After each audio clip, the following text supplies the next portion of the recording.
Thank you, Sarah. Oh, I was getting ready. I put my mic on mute because the kids are going to bed making lots of noise. And then I don't unmute it.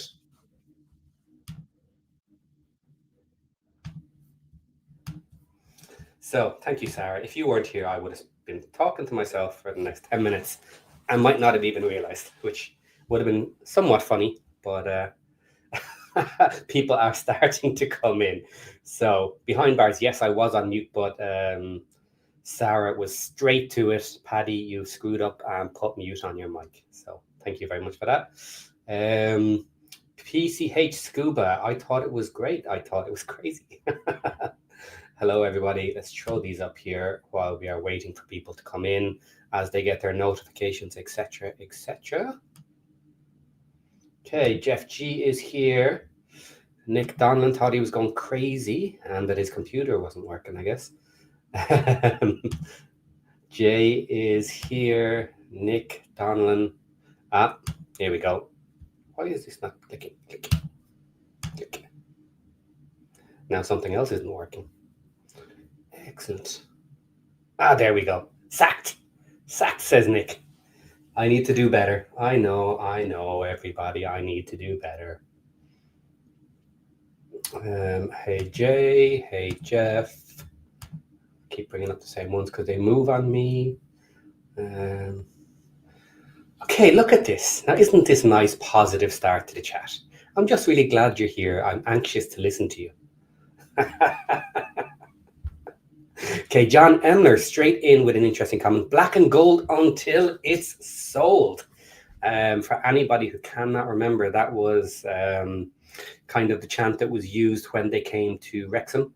And we were wearing our gold tops in support of Sheffield Wednesday. We were selling them out in the shop. We had excess from last season.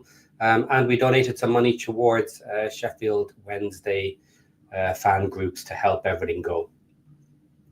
So what is happening? Let me just briefly go over it and hit me up with your questions. What is happening is they have gone into administration. Now, there has been a lot of talk for a while about the stadium is in a different company. And people were worried, is he going to keep hold of the stadium? Is it only going to be the club that's going to go under? How does that work?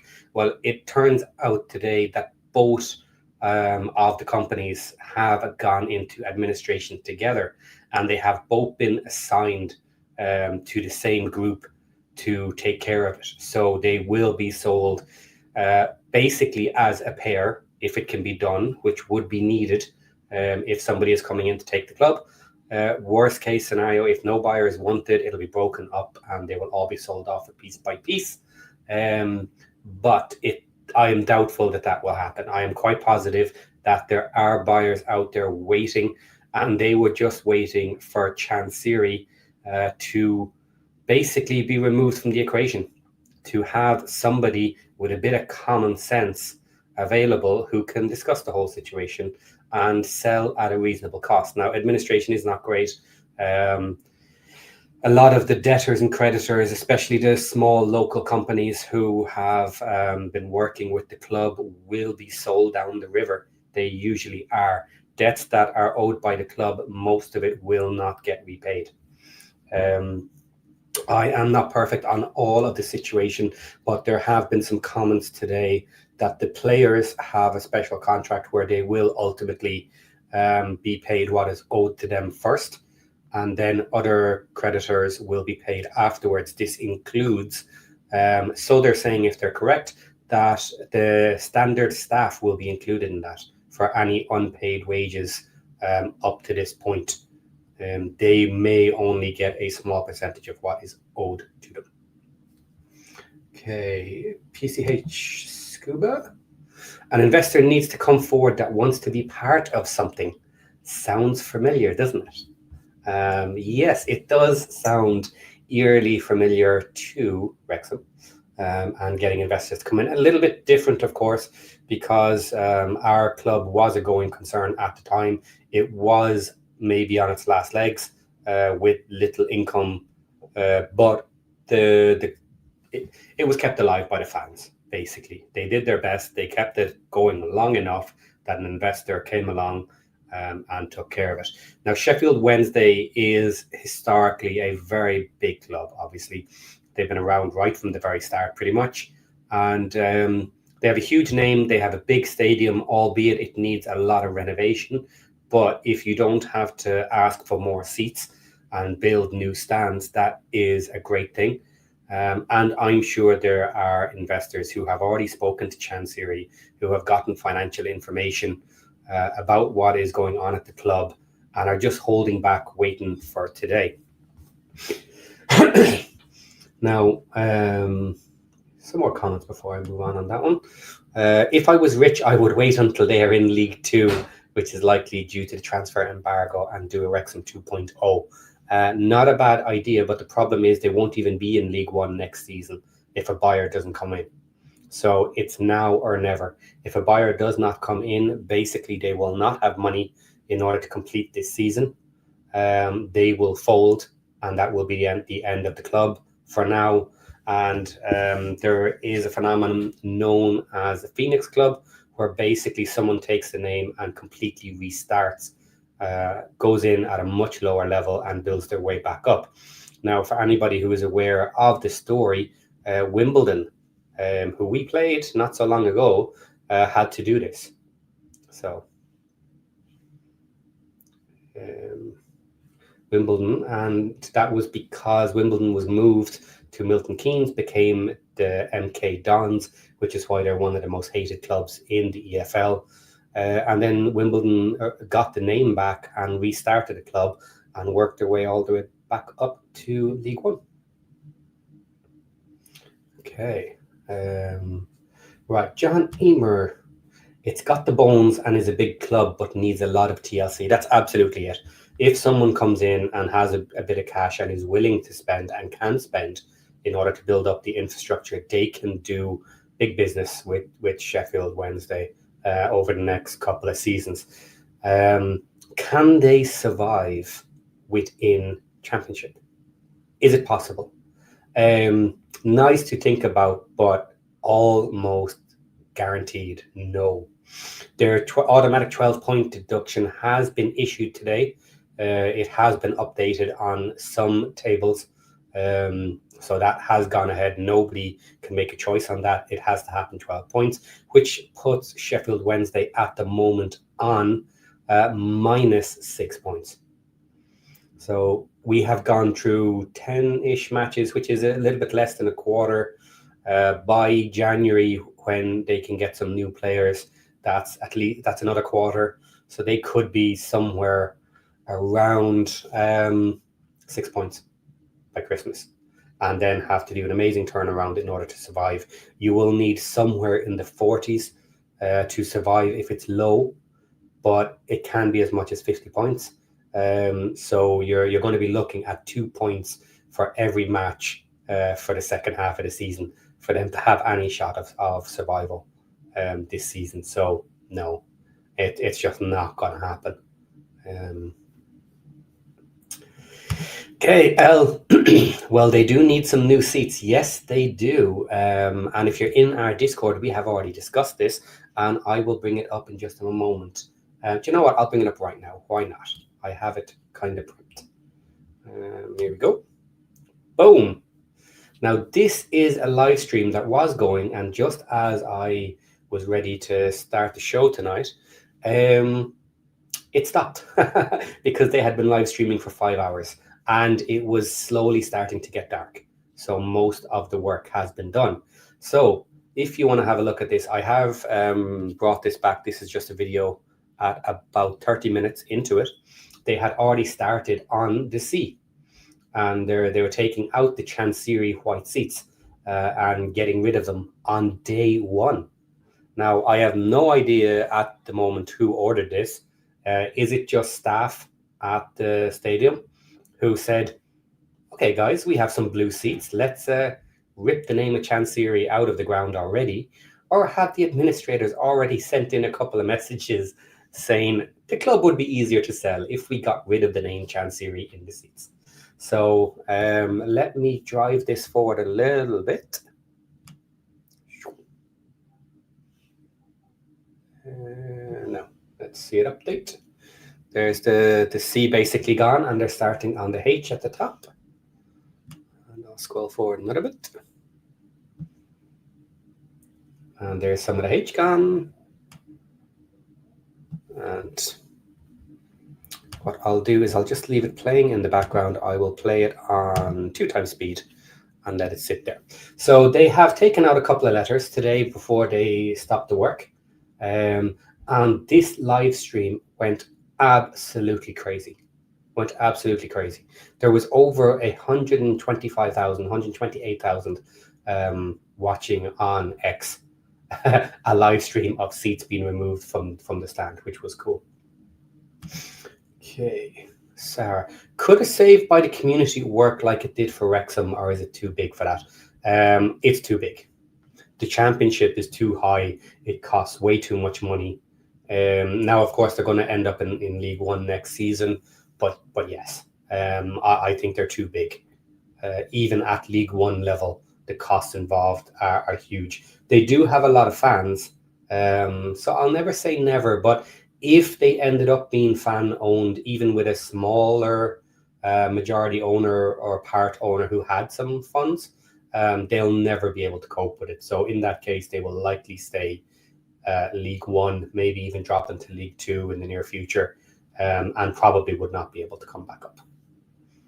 Okay, so John Merrill is here. I'm sure he's just finishing up work now. John, if you are free, do come and jump in, and we can watch this for a while and have a good chat.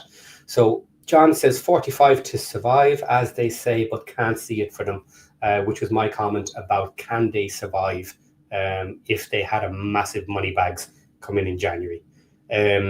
Highly unlikely. They're only going to get to what? Actually, they've only got 6 points so far in 10 matches, so I got my numbers wrong. They'll be 0 by Christmas, and then they'll have to get 45 in the remaining matches, according to how they're playing at the moment. It's crazy to think of that you could come in January. In January, you can't get the players that you want. So, yeah. Yeah, so Bruce is putting up a little graphic here. Yeah, 45 plus 12 equals 57, and they originally had 6. So they need 51 more points for the remainder of the season. Nothing is going to change till January at the very earliest, and that's it. If a new owner comes in now, all they'll be able to do is pay off the debts, pay off the loans, start changing around the infrastructure and the internal staffing, stuff like that. If they do it quickly, they can get ready and prepared early-ish for January. They can have at least a little bit of a heads up about January, but I doubt this is going to be so quick. We're already at the end of October, 2 months, 8 weeks, November, December, and then you want to be ready to lay out money in a January period where they're going to crucify you if you come after players, especially in Sheffield Wednesday scenario. I would say the best thing to do is to try and bring in a couple of players if they can get them. But of course, the other thing to consider is if they know they're going down to League One, why would they even bother trying to bring players in January? Because they're going down a league, so they can reset in the summer and just get prepped for it. So I doubt they'll try something crazy in January. Okay, so Ruth H is here. It was crazy. I saw it at 123,000. We're watching. Yeah, it got higher than that. I saw it at 128,000 at one point. Not sure if that's the highest. As you can see in the little screen there, they are pulling apart the H at the moment. Jesse says, Travis and Taylor Swift are looking into Wednesday. Are they? Maybe. Let's see. I know there was talk of Travis and Taylor Swift looking for a club, and they have been linked with other clubs previously. So it would be interesting for those that hate all these new investors buying up clubs and stuff. They're not going to like it for such a historic club, but money bags didn't hurt us for Wrexham, and our owners are looking after the club well. They're looking to do the best for the club. So what can you do? Okay, question here from John Emler. Just curious, how does a club get into administration? Like, is it a vote via supporter trust, or is it automatic once you break a certain amount of rules? Okay. This is somewhat straightforward. Basically, a creditor to your club has to say that they want you to be placed into administration because you have not paid your debts that are owed. Um, Once this happens, it essentially gets adjudicated in court if the club does not wish to go into administration. They will have to go to a court case, just a meeting with the judge essentially. They'll have to lay out why there is not a need to go into administration. And normally, what would happen is to get out of administration at this point, you would pay your debts. And if you do that, the judge will say that the debts have been honoured. There is no more reason to carry on administration, and then it will be cancelled. But if you do not say to the court that I'm not fighting this, I have not got the money, go ahead, administrators will then be appointed. So it was actually HMRC, which is Her Majesty's Revenue Service in the UK. There were taxes owed to the tax company. And once they get to a large enough level for the size of company that you are, as far as I know, they are bound by law in order to go through the process and request administration in order that they can claim at least some of this money back.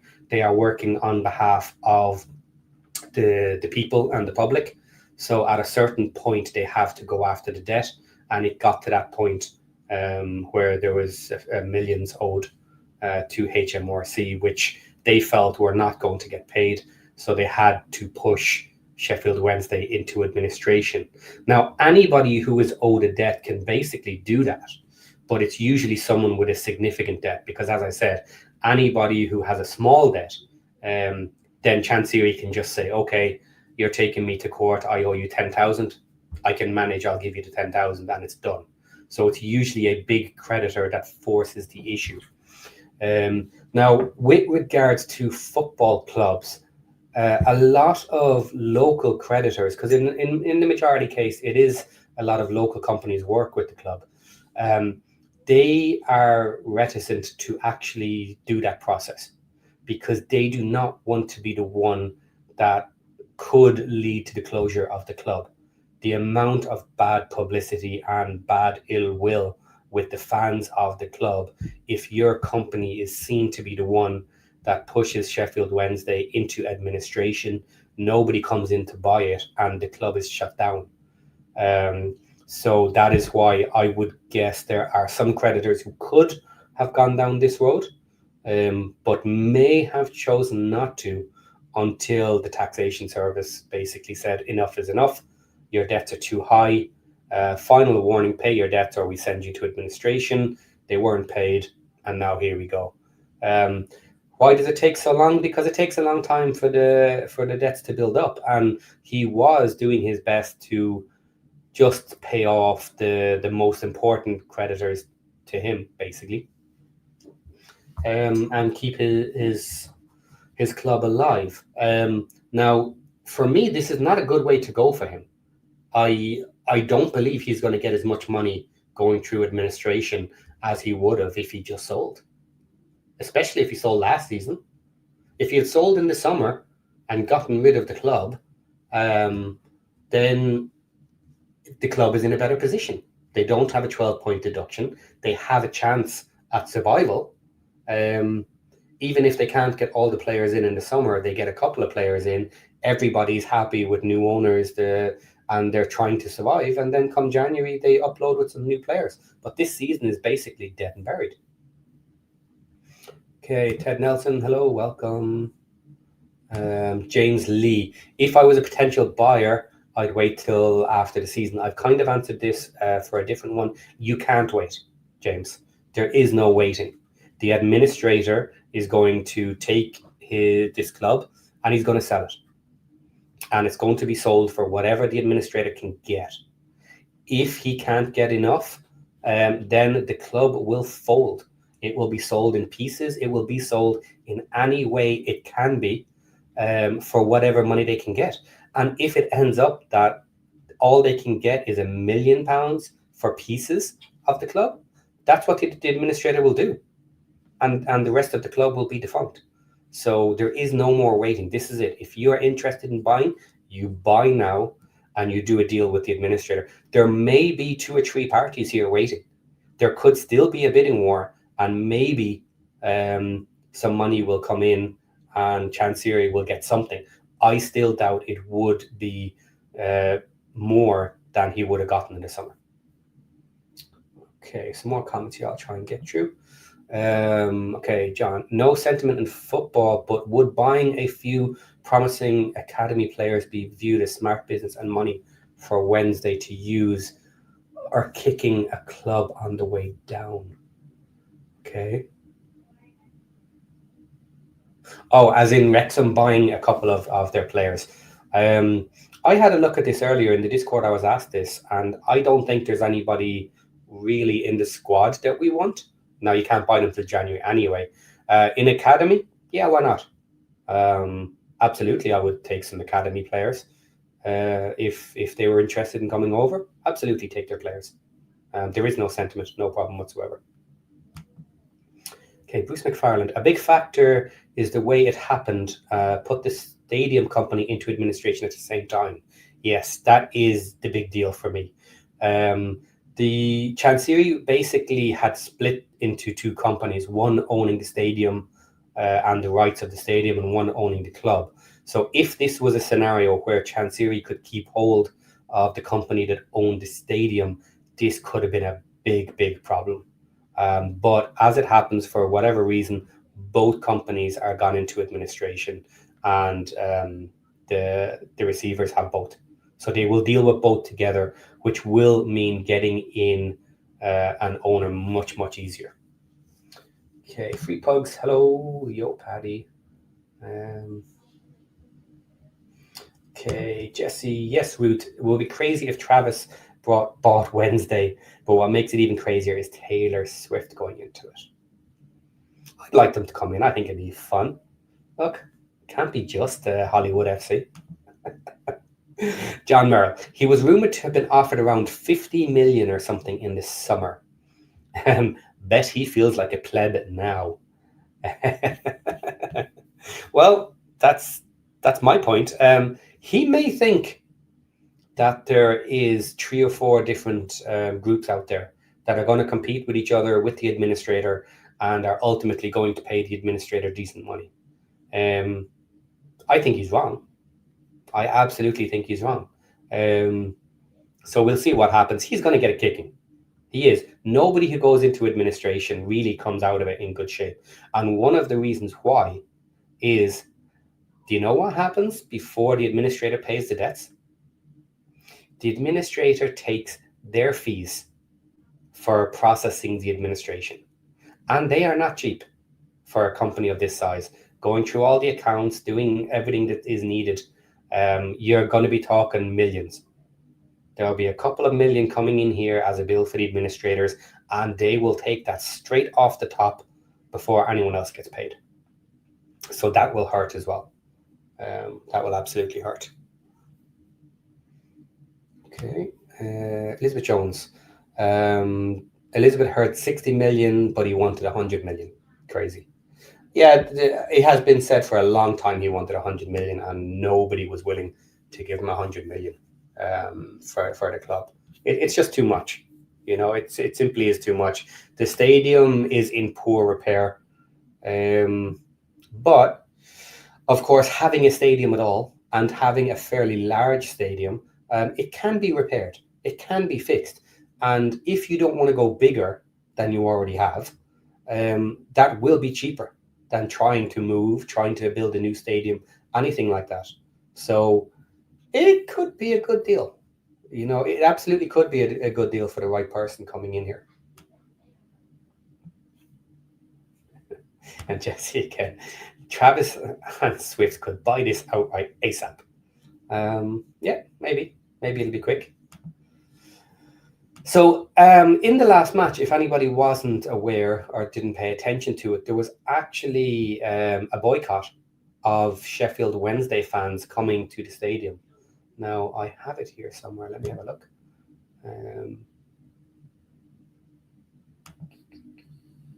Where's it gone? Yeah, here it is. Sheffield Wednesday versus Middlesbrough. The attendance was reported as 7,081. 3,699 were Middlesbrough fans, which actually meant there were more Middlesbrough fans in the stadium than there were Sheffield Wednesday. Now, I'm not going to say that actually changed anything. Why has my camera stopped working? Okay, let's switch this off. Okay. Sorry, guys. In the chat, can you still hear me? Because my camera has gone dead.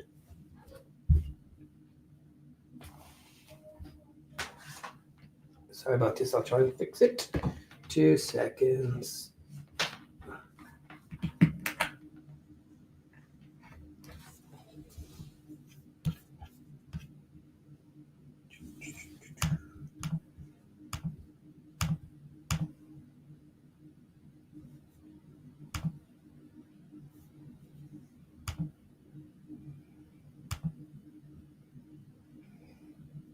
Okay.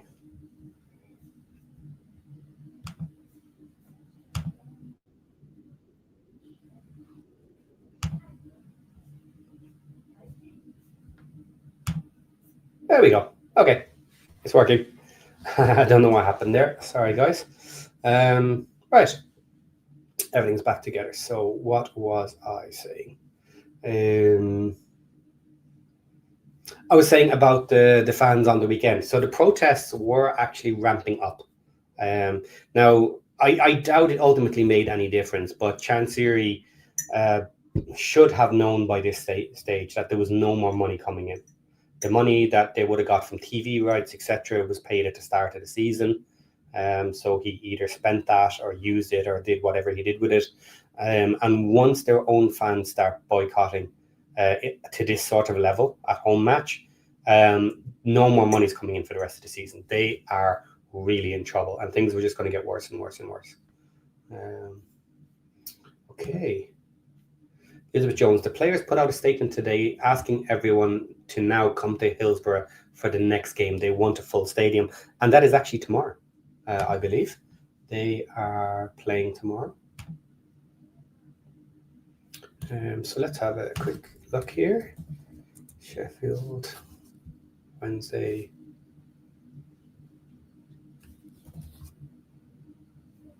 Sheffield Wednesday. Come on.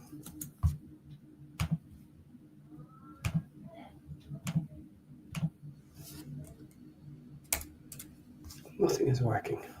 Here we go. Sheffield Wednesday fixtures. They are playing Oxford tomorrow at home.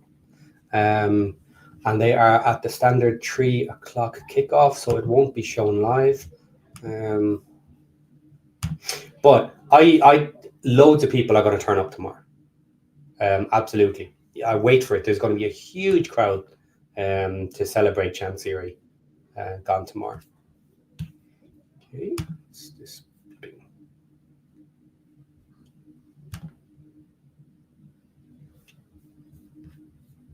Oh, just got a message. Hang on. Sorry, guys.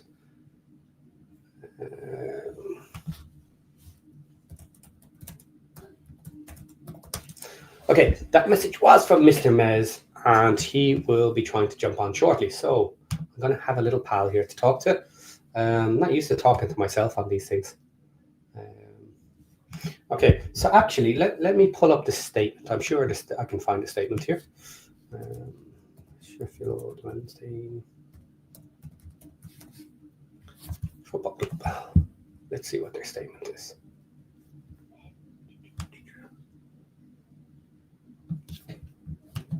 Okay, and another post by the BBC. Sheffield Wednesday fans call administration double-edged. Yeah. That's true. Okay, here we go.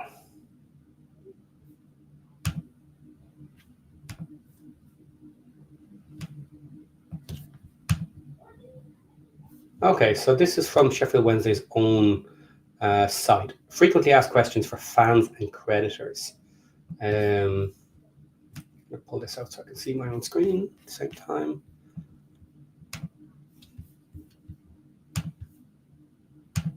Okay, so this is not the same one that we were just discussing. I can maybe have a look for that in a moment, but this will be interesting to have a look at.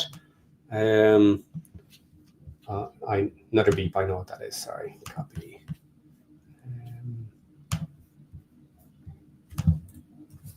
Boom, there we go.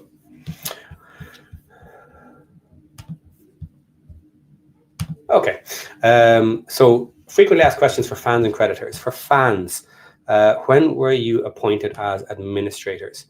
Julian Pitts, Chris Wakefield, and Paul Stanley were appointed as joint administrators of Sheffield Wednesday FC, the football club, on the 24th of October, today.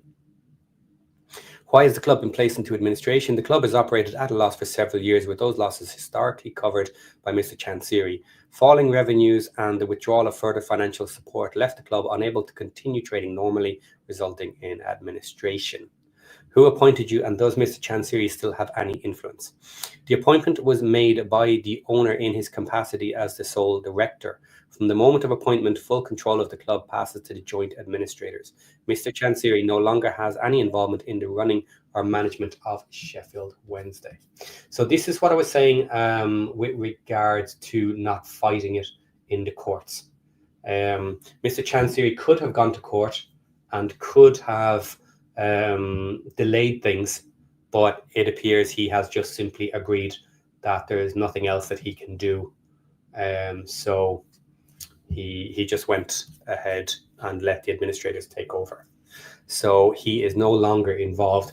And at the very end of the process, if there is any extra money left over, which there may be if someone comes in and gives something reasonable, the debtors may be paid, he will get whatever's left over at the very end. Okay, who do you administrators report to?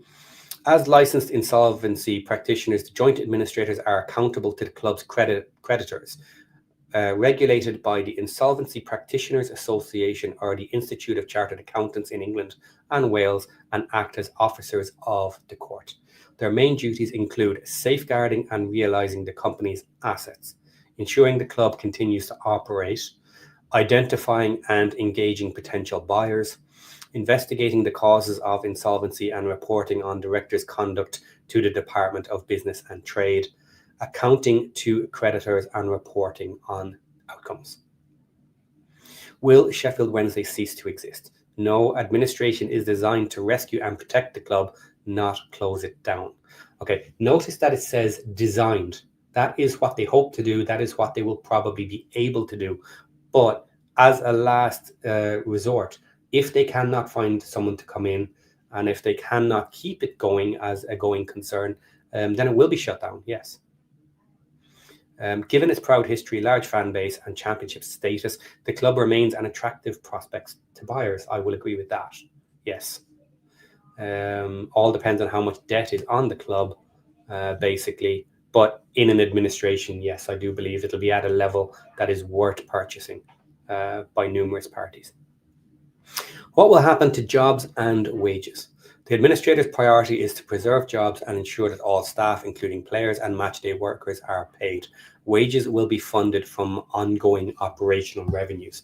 Now, that is something that people may not be aware of.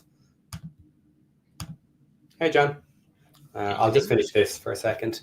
I'm reading a Q&A on Sheffield Wednesday's own website. So what I said here is wages will be funded from ongoing operational revenues. So they have taken charge of the club. They will have all funds available to them that are left in the bank accounts, etc., etc. They will have the income available to them from people turning up at the club. So after not turning up last week, if we have a packed house tomorrow and they all turn up and buy a pint and a pie on purpose, to give more revenue to the club, the administrators will immediately have that revenue, and it will assist them in paying players' wages and everything else until the point that they actually hand over control of the club to a new owner when the agreement is in place. So it will be good at this point now for people to support the club as much as they financially possibly can. Every little bit helps, as they say. So, and this is probably it. Next question. How can fans help the club right now? Every ticket purchased, shirt bought, or drink enjoyed in the ground helps to keep Sheffield Wednesday running. All current income goes directly towards operating costs, staff wages, and maintaining fixtures, not to the previous owner or professional fees. That's partly a lie. I don't like that PR. Not our professional fees. It will go to their professional fees because, look, the money goes into a pot. Whatever's left in the pot, they will take their fees out of. So it's just wording. People can say I'm getting a little bit over technical on that, but for me, that's technically a lie. But it doesn't matter. Money can be moved around, so it doesn't matter where it comes from. Your attendance and spending will directly support the club's future and demonstrate its strength to potential buyers. Yes, it will.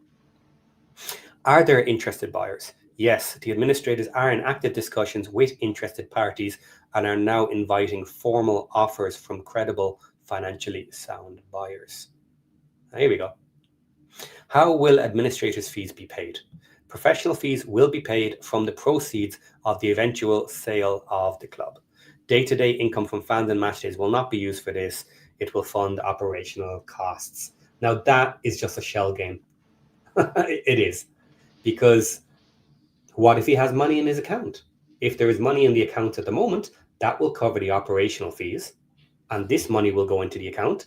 And that money will be used for the admin fees. But again, it's just a technicality. It really doesn't make any difference. But just words. Is Mr. Chansiri owed money by the club? Okay, interesting. If we successfully sell the club, he is likely to receive a dividend from those sale proceeds. I don't think that answers the question, does it? Not really, because I think the club is massively in debt to him, isn't it? I think so. Yeah. He won't obviously get the amount he's owed, but he'll get something. Yeah, but I guess the question is we know the club has debtors. Is Mr. Chansiri also one of those debtors? Is he owed 200 million? Yeah. And will he get a share of whatever income comes in appropriate to what he's owed?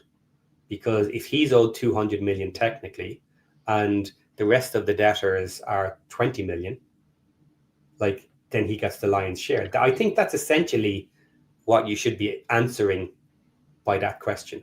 It's a different question for me. What happens to the excess money at the end, if there is some? The excess money at the end goes to Chansiri because he was the owner. It's a different question to, is he also a debtor to the club? Yeah, because you will find in situations like this, when a club goes into administration, the current ownership, shall we say, sometimes will write off the debt owed to aid the sale of the club, to make sure that it's not, it doesn't make it even more difficult to sell. I think history has shown us that Mr. Chansiri is not going to make anything easy. So maybe he's seen the light, maybe he has, I don't know. But you would say he's going to want his pound of flesh. If he thinks there's an opportunity to get something, he's going to want it, isn't he? Just to say, I mentioned, okay, Chansiri's owed 200 million and the other club debtors owed 20 million because historically he's paid all this money, blah, blah, blah, etc. Right? If that was the case, and if everything was still legal and above board about holding those debts on the company, then in theory, yes, what you do is he's just simply a debtor. There will never be excess profits because no one is going to give 220 million for the club. And the administrator just takes whatever is the highest offer he can get. And then that money is divided out with Chansiri taking 90% of whatever comes in, if that's legal. that's kind of where I think that question should have been was leading. That's where people are interested in. But yeah, I think they've tried to be rather vague regards yes, to Chansiri to try and not cause any more annoy people. bad. Yeah. Okay. Why have you been chosen for this job? I'm going to skip that because no one cares.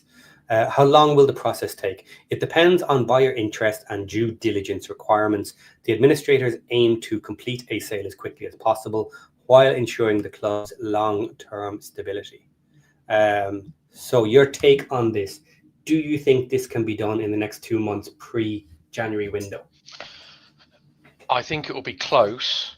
I think in an ideal world, you might be able to get it done in. I suppose the $1 million question is how much work behind the scenes needs to go on to check all the accounts, all the books, and all that. Because Chansiri, very much like our previous ownership, made it a bit of a spider's web. It wasn't just as simple as one company owned everything. He split everything into multiple companies all over the place. So it's gonna, and the administrators will do everything by the book. So there won't be any shortcuts. There won't be any sort of, stone unturned. Everything will be done properly. And if that takes months, that takes months. They're required to uncover every debtor or every creditor to the club, and to ensure that everybody is paid sufficiently. And of course, if the accounts are not kept in good shape, there may be scenarios here where some creditors have gone to the administrators and said, the club owes me 2 million. Okay, I'm sorry, but the accounts say that you're only owed 500,000. Now we've got a problem. Now they've got to figure this out. Now they're going to have to actually look at that claim. And that could take weeks and weeks just to resolve something stupid like that. And I've just made that off the top of my head. So if things are clean and tidy because he was looking for a sale, in which case he had to produce this already to people who were interested, then it might be quick. But if things are an absolute mess, then it could take ages before the administrator even at a point that they will discuss the cost for someone to buy the club. So and of course the administrators have got to pay the ongoing bills, haven't they, essentially? As it goes, yes. I mean, let's not beat around the bush. Sheffield Wednesday as a club with Chansiri has been owner have struggled to pay their bills, and that's with the money coming from him or wherever. There is no him now, so the club essentially have got to generate the money themselves. So I mean, I think you mentioned earlier about potential sort of players, academy players, and all that. I mean, they are pretty gutted with everything, anything sort of resale. But I'm sure there's a few decent. I mean, they got the goalkeeper Charles, who I don't know if he's injured at the moment, but he's a player which is quite well thought of. The problem is they're not going to get top dollar for anyone, and I don't know how it works from an administrator's point of view, but you could imagine that if somebody comes in between now and January and says, look, to the administrators, we'll give you £1 million for this player, we'll sign him now, which will then go through in January, but we'll give you the money now. The administrators are going to say, no, £1 million. So they're going to take every money they possibly can, aren't they? That's the thing. Okay. Well, I said no there because unless it's a scenario where there's only one bidder, they're not going to be able to do that. You know what I mean? They're going to have to deal with everybody at the same time. They're not going to be able to take funding to make sure that the club keeps going, which is one thing that's a little bit of a problem here, let's say. If it's difficult to keep the club running with such little funds, like if there's literally nothing in the accounts, the day-to-day expenses have to be covered by the stadium and the fans. Now, what they don't have to do is they don't have to pay any of the debt. Everything that's owed at the moment gets frozen. That none of that will be paid until the administrator is finished what he is doing, and then he will pay whatever's available. But they do have to keep the lights on. They have to have cash in the bank account to fund the club. Now, I don't know if they have an ability to gain funds based on the revenues that will be coming in from ticket sales, etc., etc.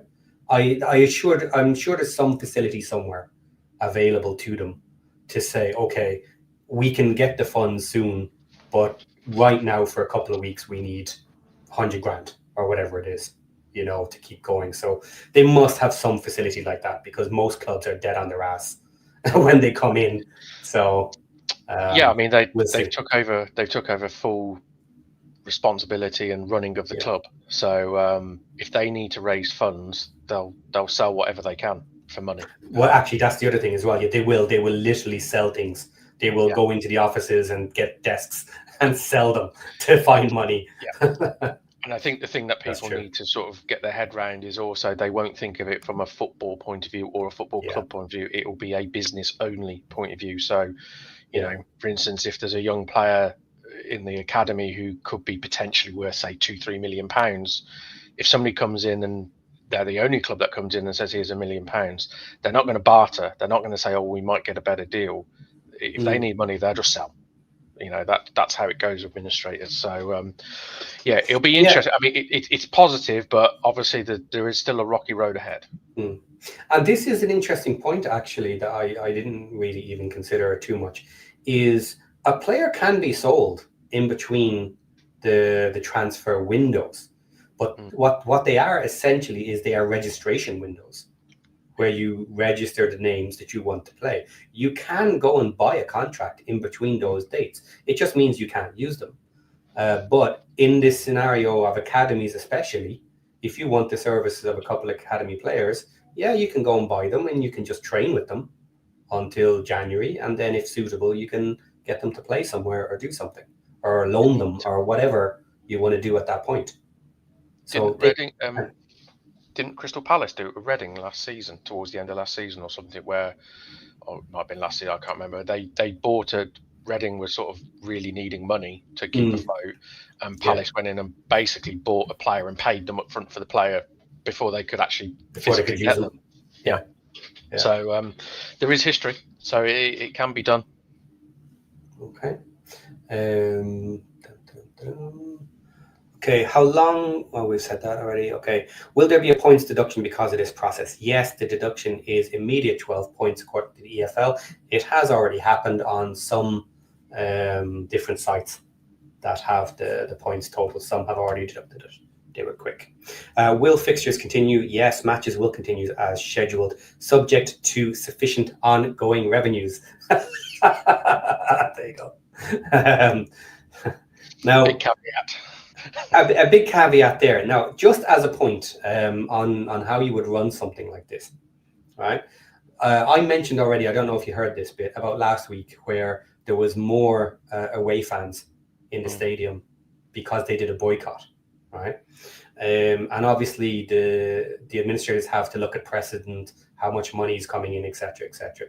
So they look at last week and they go, oh crap, we actually lost money last week. It cost us more to basically host the match. Maybe I probably didn't, but the revenues are absolutely through the floor.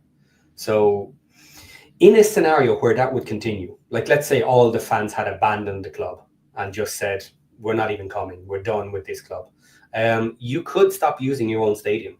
You could host the match somewhere else if it was cheaper, and if the EFL would let you, like if the facilities were suitable, that they would say extreme circumstances, okay, yes, you can play it here in front of 1,000 people, if that meant it was cheaper than trying to actually run it in your own stadium.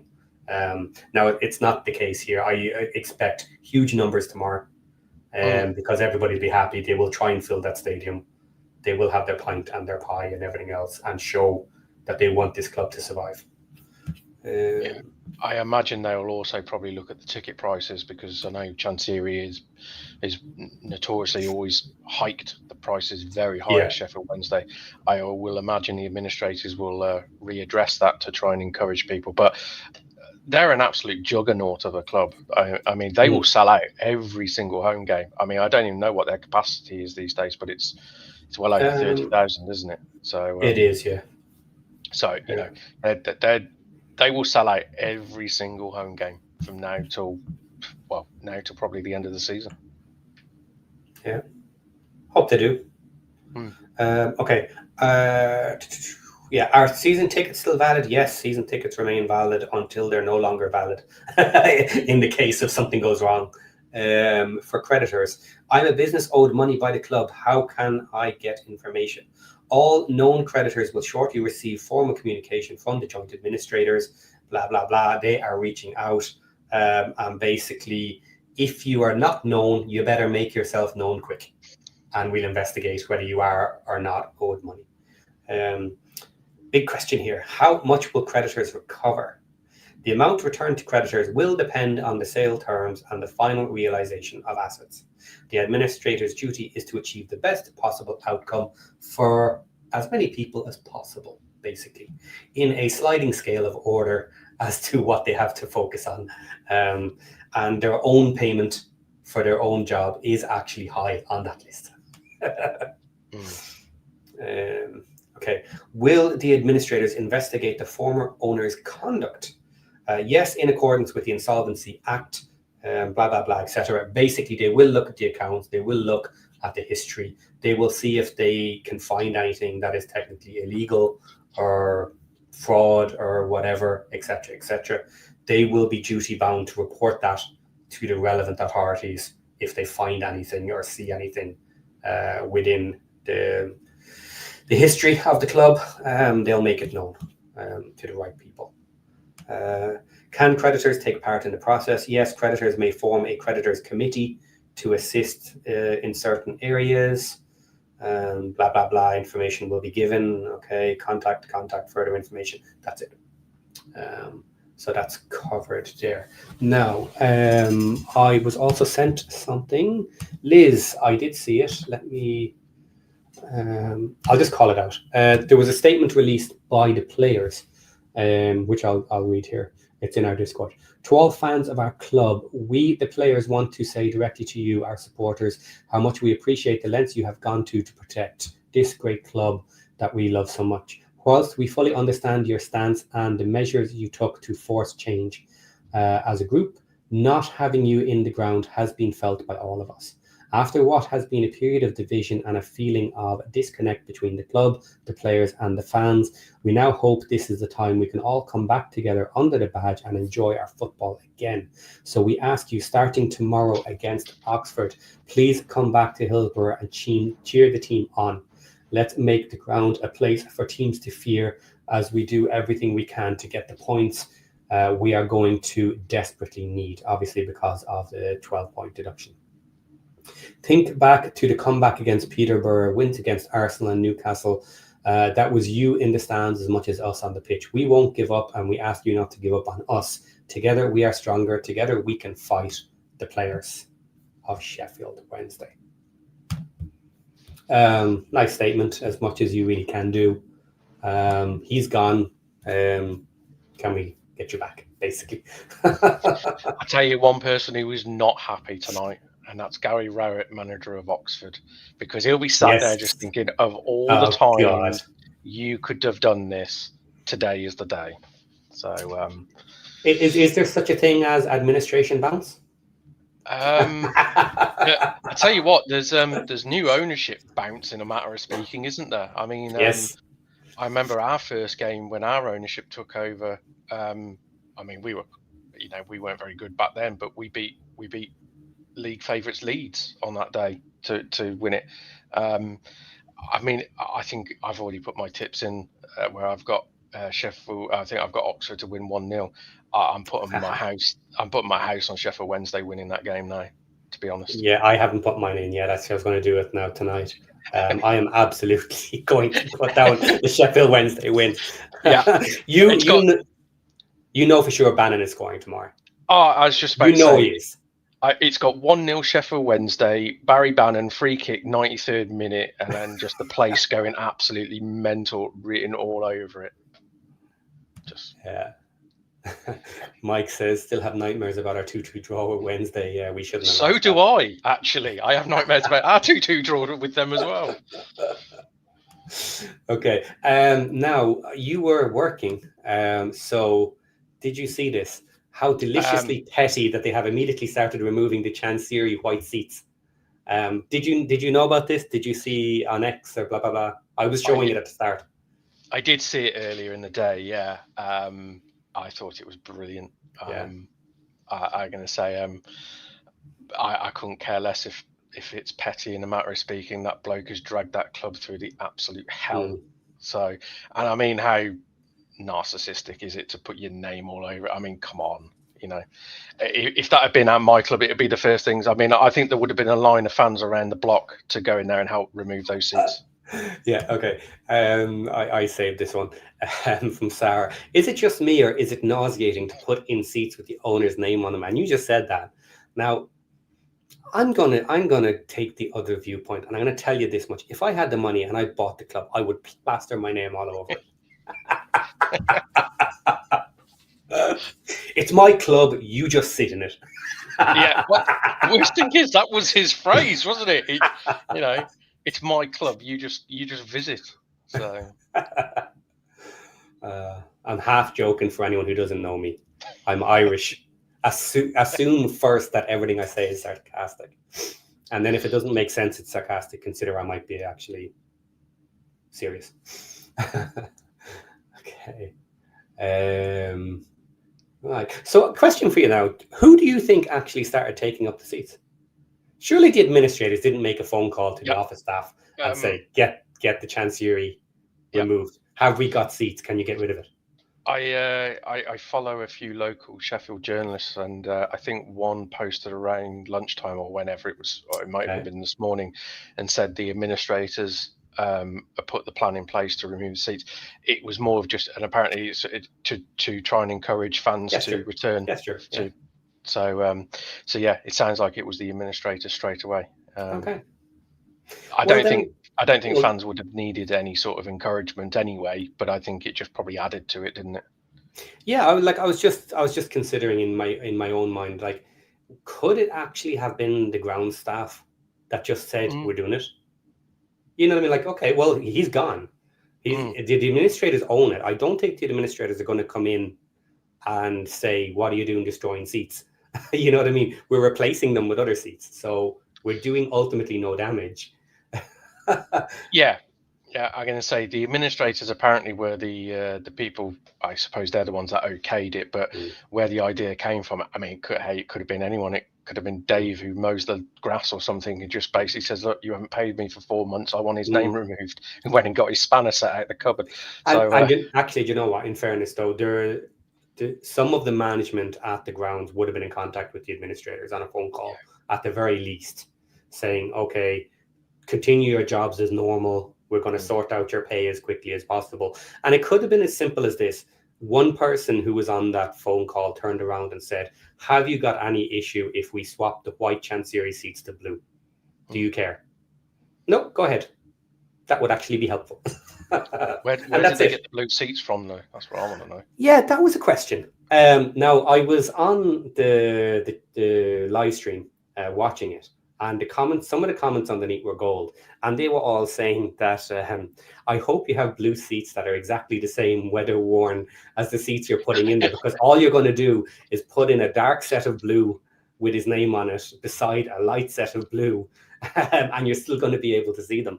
And you can a little bit, but that will quickly fade over time. You just won't be able to see it as quickly. But I was also thinking, if you did not have seats in order to do it, what you could do is just take all the white seats out and put them in some sort of shape. Put them in for 2 or 3 rows along the whole stadium, or put them in a square or anything. You know, if you didn't have extra seats, just move some seats and replace them. Have one section completely white. Whatever you need to do. Yeah, I'm sure they obviously have a certain degree of stock for broken, but I mean it's not really a small amount, is it? It's not. Yeah, it's a lot of seats. So I'd be impressed if they actually get them all done. They won't. They've already stopped. They only got through 2.5. Is it? Oh, right. 2.5 letters, but it shows that it's going to happen. I guess you know what I mean. That they'll probably continue it. It just says Siri now, does it? Instead of I guess so. Yeah. I doubt, for safety purpose and all that, they'll even be able to work on it tomorrow with a match coming. Yeah. You know, so they'll have to leave it. But it at least shows willing, and it'll be a nice comment that will be said, "Oh, look, some of the Chansiri has already been removed."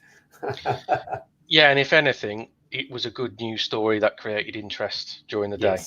So it's created the right publicity for them. Yeah. Okay, a couple of more comments here that we can get to. Elizabeth Jones, they are slightly worried that they won't have enough pies and pints to be sold as they need money to buy in stock. At least by the next game, they'll have the funds from the tickets tomorrow, which is a point, yeah. They'll just have to go with whatever they have. They probably will sell out of all the food and drink because they won't maybe have enough. But so be it, a small problem to have. They can figure that out for the next home match. Mike Shane, I guess this means Chansiri won't be attending any more Sheffield games this year. No, I don't think he attended any. I don't think he attended any anyway. anyway. Okay, blank canvas. I do know the answer to this. It's very straightforward.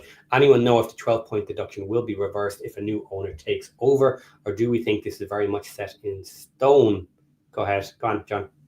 Set in stone, not going to be removed. 12 points all the way. Done and dusted. And they made it clear as well that it's automatic. The EFL essentially, under their own rules, had nothing to do with it. They could not say, "Oh, a new owner's coming in, let's hold off." They couldn't delay it. They couldn't think about it. They couldn't adjust it. Done. If you go into administration, it's an automatic 12 points. So that's it. There may be scenarios with like the transfer windows and things because they'll be under embargoes and all sorts of stuff because of unpaid debts. Some of that may be able to be lifted in January. Some deals may be done with the EFL to try and help with that. But I did go through the points. I don't know if you heard that before you came on. Even if you got Moneybags, Travis and his missus coming in and tried to reload in January with a massive new championship squad, which I guess people wouldn't be happy with anyway at this point if they did it, they still are highly unlikely to be able to do it in half a season. Yeah. So yeah, they're done. They'll be so low on the points come January, it'll be impossible to actually stay up by the end of the season, even if they have someone. I can say, as daft as it sounds, you look at the table now and -6 doesn't look a million miles, does it? The problem is with the amount of games that are played between now and say January, that gap is going to grow and it's going to grow because as much as the feel good factor, and I'm sure there will be some upturn in results probably over the next couple of matches, but like everyone knows, there's only so much. There's only so much that will go. The levels will sort of then sort of level back out again, and essentially they are playing with a very small, very young, very inexperienced squad. Okay, here's another comment that is getting shown only because it's nice. I've gone through this before. If you want your comment up, just say something nice about me. Esteban says, "Yeah, but your last name is Power. That's cool, and it can stay long after you leave."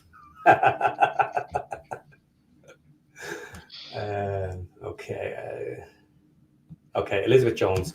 I thought it was the ground staff actually taking the seats out. Yes, it is the ground staff actually taking the seats out. I was more asking who gave them permission / who told them to do it. Did they just decide to do it and say, "What are you going to do, sack me?" Chansiri's gone. But no, it was the ground staff. They'll know how to do it correctly. They'll put in the new ones correctly for health and safety, all that sort of carry on.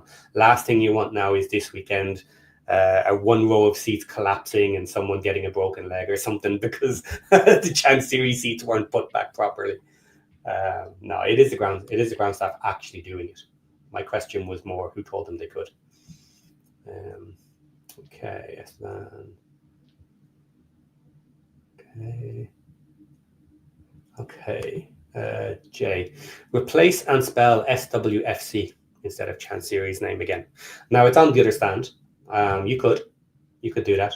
We're thinking about if you need to have some white seats, if you don't have enough blue, etc. You could spell something else out, or you could do a shape or a design or whatever when you have time. I'm sure they'll figure that out. Yeah. Mike Shane, we could have just stenciled in sucks in white after Chansiri. No, that would have been petty, but brilliant. Add more white seats. Don't even need to add them, just paint them white. Actually, yeah. Do you know what would have been really simple? FU. FE Chansiri. And there's plenty. Oh no, I'm looking at the wrong stand. No, I said it. Okay, Elizabeth Jones. Wrexham were the first club to get a points deduction for going into administration. I think it was 10 points then. I'm not sure about that. You're probably correct. And good to know if that's true at the time. Okay, here we go. Bono C. You're basically going to be trying to sell what is going to be a League One team. So good luck trying to get what you've been asking for. Yeah, that's the very valid point now. I did partially mention this about the summer, is if he had sold in the summer, at least you are selling a championship club who doesn't have 12-point deduction and who is almost guaranteed to be a League One club. A League One club is not worth the money of a championship club. End of story. Because your income for that one season, even if it's only one season, is going to be significantly diminished. So if you're going to say that that's 15 million, 20 million, whatever it is, difference between League One and Championship, that's lost. Yeah, it's a bit of a double-edged sword in a way, that it's the administration and it going to this point is probably the best opportunity, or it's the best situation for a buyer, in the sense of you're going to get the club at bottom price. Obviously, it comes with the points deductions, the possibility, or I won't even say possibility, the likelihood of League One next season.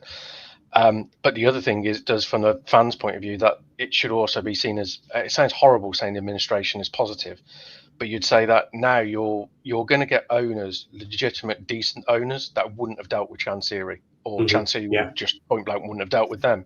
Now now it's open. Now all the idiots that were probably talking to Chansiri and sort of trying to chat him up to sell to them, the administrators won't give them the time of day to a degree. They will look at serious buyers now. So if there are interested, and apparently there's a lot of rumours, there's a lot of decent interested owners out there, it can only be seen as a positive for them. I think very much, I mean, it's almost a perfect storm in a way, because they'll go down. I mean, like you said, unless somebody comes in and spends an absolute fortune in January, which I just can't see happening. Whoever comes in, as long as they've got some deep enough pockets, they'll go down to League One, because Sheffield Wednesday and Chansiri run them into the ground. They haven't spent really anything over the last previous years, so their PSR sheets are pretty much empty. Perfect. Yeah. So they'll be able to go into League One next season and spend similar to what we probably did, in a matter of speaking, and say, do you know what? Boom. And then straight away you get back up into Championship with a decent squad and decent team behind you, and then anything's possible, isn't it? So I was thinking exactly the same. Like, at least the difference between when you went down and now Sheffield Wednesday going down is they're going down with no squad cost. It's going to be through the floor. Whereas you guys had a full championship squad, you were still trying, and you had a lot of players that you had to dump, didn't you? And revamp and change the squad, and sell off players for cheap, cancel contracts, all this carry on to revamp your squad.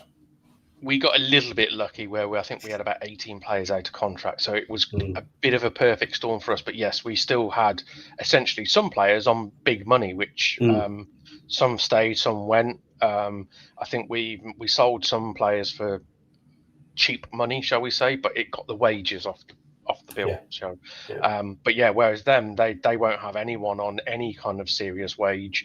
Any senior pros probably on next to nothing, and all the academy kids are on next to nothing. So they really do start with a blank piece of paper. So and things are easier in League One, as we discussed last year with Birmingham. The financial restrictions, all this sort of stuff, what you can invest in the company. That's another side of it as well that may actually work out, because if you need such huge investment in lots of things around the club and everything else, you can structure all of that while in League One, where the financial restrictions are much easier, and get it into the club the way you want it, and then come back up to Championship. Of course, as long as you don't screw it up in League One. And who knows what can happen with new owners, blah, blah, blah, etc. What do you think about, like, the Sheffield Wednesday fans in this scenario They know they need a new team. They're not going to care about everyone being new next season or anything like this. No, because they've got Bannon's their the club only back. one. Bannon's the only one, isn't it? Yeah, Bannon's the only one. But if we're being realistic, he's probably not going to be. He'll still. I mean, he's a 1-year contract he signed. I can't remember if it was 1 or 2 years or whatever it was. But realistically, if we're being honest, even next season in League One, if they're going to be pushing to win the division, shall we say, and have money pumped in, he's not really going to play much of a part. They're going to replace him. Okay. Now, I agree. I've no issue with what you just said.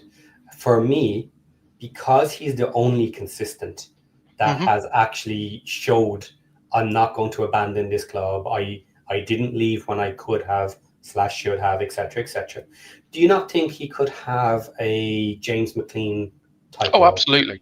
Stay, be a captain, sit on the bench when needed, drive the team from the background, come on occasionally, do the cup matches, and lead the team back up to the championship, where obviously by the time they get back to the championship the following season, he won't be part of a championship team for them at that stage. He'll be too much. Yeah, it's an identical situation to us and Djukovic. Djukovic had pretty much run his course. Cult hero at Blues, didn't suit the Davis style, but we got relegated. He stuck around because he was the ever constant. He was a fan's favourite, experienced pro.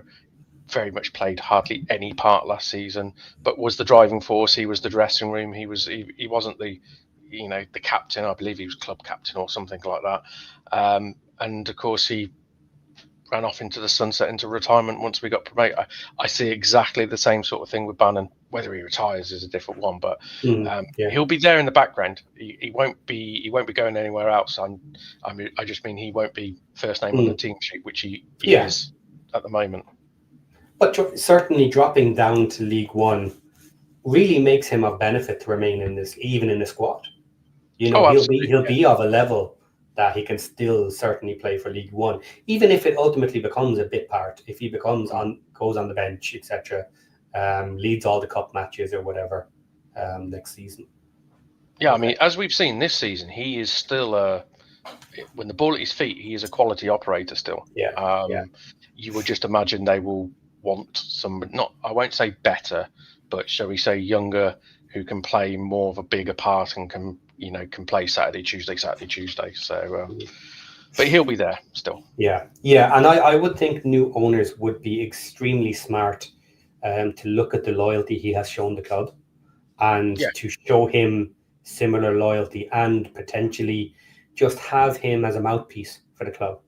Find another role where he can support the club when he's not playing anymore, potentially, and kind of go down that road with him. Because they've so few people left in who are that kind of, look, we're true to the bone for the club.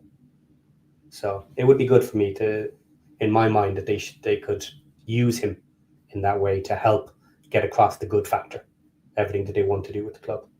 Now, I've answered this earlier, but I'm going to mention it again just for anyone who doesn't know. Okay, Mike Shane, who owns Wednesday Stadium and Grounds? So Wednesday Stadium and Grounds were owned by Chansiri in a separate company. However, that company has also gone into administration and is being handled by the same administrators. So obviously that makes sense. You would never split it up and have different administrators and cause all that headache and hassle twice. So because everything is involved with the two companies, they will be able to sell both to the same owner, unless things go absolutely wrong and you're looking at a complete breakup of the club and all the facilities and sold off for bare basic money, in which case the club would be dying. This is the point you wanted. We all discussed about if he managed to keep control of the grounds, it would basically make a sale impossible. If he could hold the stadium, who can come in and buy a club with no stadium? But that's not happened. They're both going into administration and they'll both be sold together. So that is sorted. Now, from Elizabeth, I've got a question here for you, John. When Chansiri was offered 60 million for the club, you said 50, Elizabeth says 60, so somewhere around there. It was said to be worth in the region of 20 million. So for him to reject that offer sounded totally crazy. Maybe he thinks he'll get more via the administration route. Well, he is extremely stupid if he thinks he'll get more from an administration route. That never happens. But that's not my question. But my question comes from this. So, assuming he was offered 50 to 60 million in the summer for a club that could compete in the championship, what do you think the club will be sold for now that everybody knows it's essentially a League One club? Wild guess. Between 10 and 15 million pounds. Ouch. Really? You think it'll drop that low? There won't be a bidding war? No. Between two different groups? No, you might get a bidding war, but it's going to be low, isn't it? That's the thing.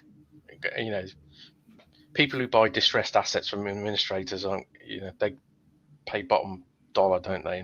In that sort of, They do, but will the ultimate purchaser of this be a distressed asset purchaser? No, but I mean, not really. Yeah, I mean, as in somebody, all the people that are going to submit, they're all going to, in theory, be, if they're vetted and approved by the administrators, they're all going to be sensible people. None of them are going to be, having a bidding war as such. I suppose a lot of it will come down to the structure of the deal, but I bet you most people's offers are going to be in and around the same ballpark.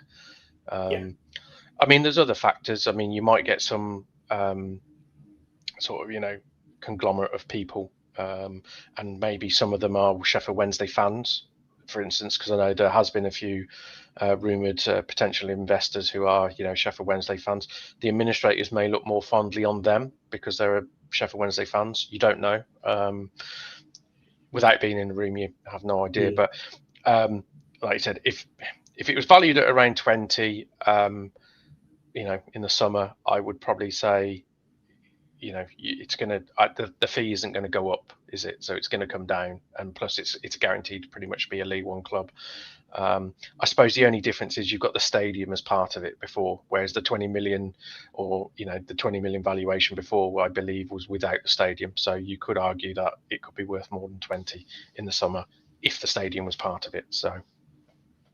Yeah, I was thinking somewhere around 25-ish, just off the top of my head here. Obviously, the stadium needs a lot of work. Everything needs a lot of work. And the administrator ultimately is not there to drive a hard bargain, per se. He is there to get the job done. So he won't be messing around, bidding everybody up, playing people off the others. It will be very simply an open situation. Okay, these guys have offered me 20. Now, do what you want to do. Do you want to give me another offer, or do you not want to give me another offer? There's only two groups here. I've said you're suitable, they're suitable.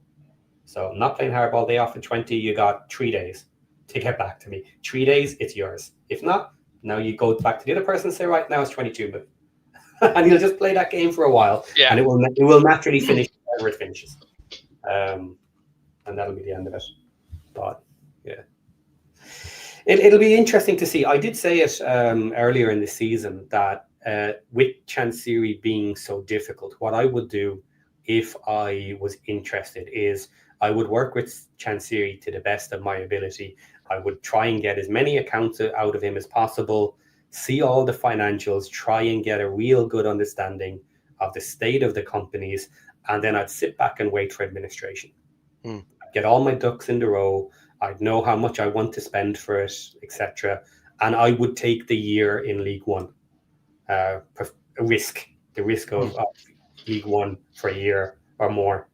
And I would wait for the administrators to come in, because by the time they come in, it's League One. You're going to get it even cheaper. Chansiri's never going to deal with you straight, and go from there. Yeah, it was a very similar, almost very similar situation at Birmingham with our old owners, because we all thought administration was probably the only way out for us back in those days. Ours was slightly different because the old owners were, the listing of the Blues business, shall we say, was on the Hong Kong Stock Exchange, and I won't go into boring details about stock exchange, but the listing of the company held a value in itself to sit on the stock exchange.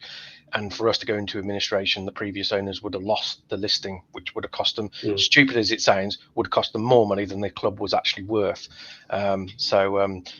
Luckily for us, as it got close to the administration line, our owners were forced to essentially sell before it went into administration. Whereas unfortunately for Sheffield Wednesday, it's been a long time coming. I think most Sheffield Wednesday fans would have said, this could have been put into administration probably 12 months, maybe even longer ago. It's just Chansiri has clawed on with his fingernails to try and keep this alive with some forlorn hope that it was suddenly going to turn around, which bonkers. Yeah, I still worry there is something behind Chansiri's mind here. There's some little poison pill somewhere that he thinks he's going to get a good deal out of this, because otherwise you are absolutely crazy. If you could have pulled 40 million in the summer versus doing this, like I have no way of giving any sort of reasonable logic as to why you think administration is better than selling in the summer. Like that does not make sense to me. It really doesn't. I just think he's an idiot, and summer he was under some illusion that he was going to find somebody because I mean that the rumors were in the summer he didn't want to sell, but he was quite happy to have investors come in. But essentially he was like, yeah, you give me £100 million, you won't have a say in how I run the club. It's still my club, but you can be known as an investor. And everyone was like, yeah, swing one. He was under the impression that he was going to find a way out of this. And I think what realistically has happened now is he simply has drained every single friend, contact, or anything he's ever known. He's called in every favour he could possibly muster previously, and now he's just simply run out of money and he can't actually raise the money. So it is the only option. And now he's got to the point where it's administration or essentially loses everything. Yeah. So a comment here from Elizabeth Jones that links back to something I wanted to discuss earlier. The actual sale price will surely be low, but the administrators will be looking for a purchaser that has funds behind them to rebuild the club. Now, no, they won't actually. They really don't care what funds they have behind them, what plans they will have with Sheffield Wednesday, within reason. Now, so I'm not completely against what you're saying, but it leads back to the question I didn't answer earlier that I wanted to find somewhere to talk about, and that was the question: don't the EFL have a say in who purchases the club? Technically, no. They don't actually have a say in who purchased the club. They have a say in whether that person is allowed have a club in the EFL. They can purchase the club and they can be told by the EFL, you're not coming into our league next season. But they will be involved. And between the administrator and the EFL, whoever wants to come in will basically pass the fit and proper test or whatever it's called these days. And once that is established, that the EFL would be happy with this group A and this group B and this group C, then he will go ahead and he'll start the sale process with those groups. And that'll be it. He'll get whatever the highest money is. So those people will essentially be already pre-approved by the EFL so that they can stay and be part of the EFL. So they do have a say. And I think someone else actually put up a comment as well that I didn't get around to putting up, which was, didn't Chansiri get in under the EFL rules and regulations, blah, blah, blah, etc. And that's fine. But guys, let's not forget, he is after having his ass handed to him and paid all the debts for many, many years and has paid hundreds of millions, 150 million, something like that. It's around there, yeah. It's around like 150 million of his own money. And he's paid off all those debts over time. So it's just a little bit disingenuous to say, oh, he was never a fit and proper person. Maybe he's just an idiot. Maybe he knows nothing about football. Maybe he knows nothing about business. But at a certain point with businesses in general, if you have the money and if there's no legal reason to stop you, you're generally allowed to do something. And for many years, he gave them lots of money. He bought them lots of players. And people were happy with him for many of those years in the early. in the early days. And like a lot of people who don't do well, thinking that they're better than they are, things start to go wrong. And eventually they say, I'm not paying for this anymore. I'm not having fun anymore. I don't like this. I don't care. I'm not spending my money doing it. So then then at that point, they're no longer fit and proper, but you sold the company to them. It's theirs. It's their club. And that's the hard thing. I know, like, we go back and forth, oh, but it's about the people, it's about the locals, it's about all this. Ultimately, at the end of the day, it's a business. Mm-hmm. And like, we try and protect it as best we can. We try and keep them alive. But there is an argument to say, you know what? If your club should die, what'll happen is a different club will come up. There are plenty of clubs out there. Horrible to say that. Look, people are going to hate me for saying that as in general. And I don't mind clubs surviving. I don't mind staying alive, all the history, all of that. I am on Sheffield Wednesday's side. I hope this comes out well. And I hope in the future they get good owners. I love that Wrexham have good owners now. But the truth is, 20 years' time, we don't know if the owners will still be good. We assume they will be. Yeah. But how and when they decide to leave the club, let's hope it's in a positive situation, but it's not positive for everybody. No, I was going to say, I say it with all politeness. We as football fans, everyone and everywhere, we're a fickle bunch and we're short memories. I remember Sheffield Wednesday coming to St Andrews many years ago when we were pretty much on our arse still, because we were for about 12 years. They had spent an absolute fortune chasing the playoffs. They had Forestieri up front or in the pocket. They had Gary Hooper scoring goal. They had a wonderful top six championship side. They came and demolished us at St Andrews 2 or 3-0, I think it was, or it might have been 2-1 actually. And I think they scored 2 late goals. And they had a 3,000 in the away end, and they're absolutely packed out. And I remember sitting there looking at my dad, 93rd minute or whatever it was, and all you could hear was the away fans singing Chansiri's name as they were, I think, up to like third or something in the league that day. Football fans have short memories, and if you got an owner who spends money and you have a little bit of success, you're loved. But football is a risky business, and if you don't know what you're doing, it can turn around very quickly. And like you said, Chansiri, on the whole of it, just seems like he was a bit stupid in the sense of he came in bit naive, thinking he could just throw money left, right, and centre to get to the Premier League and get all the riches that way. Didn't really think about financial fair play. Got bit on the backside and never really recovered from it, to be honest. And then forever spent the next how many years chasing his tail. And unfortunately, there is a long list of owners which are very similar, and he won't be the last we see disappear. It is not an easy thing to run a championship club. No. And A, do it well, but B, make money. All the clubs essentially, the vast majority of them are not making money in the championship. They are surviving on the hopes and dreams that they can make it up to the Prem and stay up there for a couple of seasons in order to make themselves really financially stable and viable. And this is the problem. The championship should absolutely have stability for the teams that are in there. And at the moment, looking at Wrexham, and I cannot wait for the next group of accounts that come out, but we look at the moment to be one of the very few that could actually be earning enough revenue to stabilize in the championship and also keep improving our team. So we'd be making enough money over, let's say, a 3 to 4 year period that we can rotate the squad at a similar level / slightly better level all the time and grow the club until ultimately we may be good enough to actually get out of the league. But clubs don't do that. They come in, they spend money, and the owners say, I've 300 million. I'm willing to spend 300 million over 4 or 5 years, 4 or 5 seasons.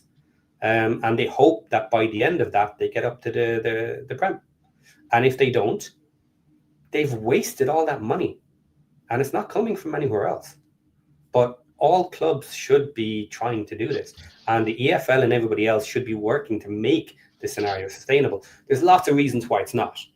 And look, that's a completely different talking point. But yeah, it's horrible being in the Championship. You are at the whims of owners who are essentially spending their own money. The money that comes in from the fans is not enough for what is expected from the fans. Generally, now, not everybody. Look, as I said, we may be one of the few that can do it. But let's be fair on this as well. Will we still have that money in 5 years' time? Maybe we will. Maybe we won't. Maybe we'll have a lot more money. Maybe we'll have made the promised land and we will have made it up to the Prem by that stage. Who knows? But we wait and see. But hopefully, on a positive note, this is the start of a better scenario for Sheffield Wednesday. And they've got a club, they've got a stadium, and they've got fans, which are the essentials. They've got a decent-sized stadium that can be improved, and it can be improved quickly without rebuilding, essentially, the whole thing, which is a lot cheaper than needing to upgrade that way. So if they can get the fans back, they can have a nice packed house every week, and we'll see where they go for the future. But the future is League One for now, temporarily, at least. Which isn't the end, as we proved. Which isn't the end, as you proved. And may not be the start that everybody thinks it is. I commented on a tweet saying that this is the beginning of an amazing bounce back. And I put in underneath, unless this is only the start of the drop down to the National League and then sitting there for 15 years before you come back, because nothing is guaranteed. Absolutely. In this world. But, you know, fair play to them. I've nothing against Sheffield Wednesday whatsoever. And if we see them back in the Championship with us in the near future, fair play. Hopefully, I don't see him in the Championship. I'd rather be in the Premier League and get of them course. back to the Yes, Championship. yeah. Pedantic, but yeah, no, it's fantastic for them. I mean, anyone who follows me on social media, I'm a piss-taking git on social media, but I say it with all the will in the world that I'm really pleased for Sheffield Wednesday. Pleased for the fans, because the fans don't deserve. No fan deserves any of the hell they've been through with the owner. Yeah, it's hopefully it's the beginning of great things. You know, it's not all going to be sunshine and rainbows. Like I said earlier, it's still going to be a rocky road, but at least that clown is gone, and that's the main thing. Did you play them home or away this season?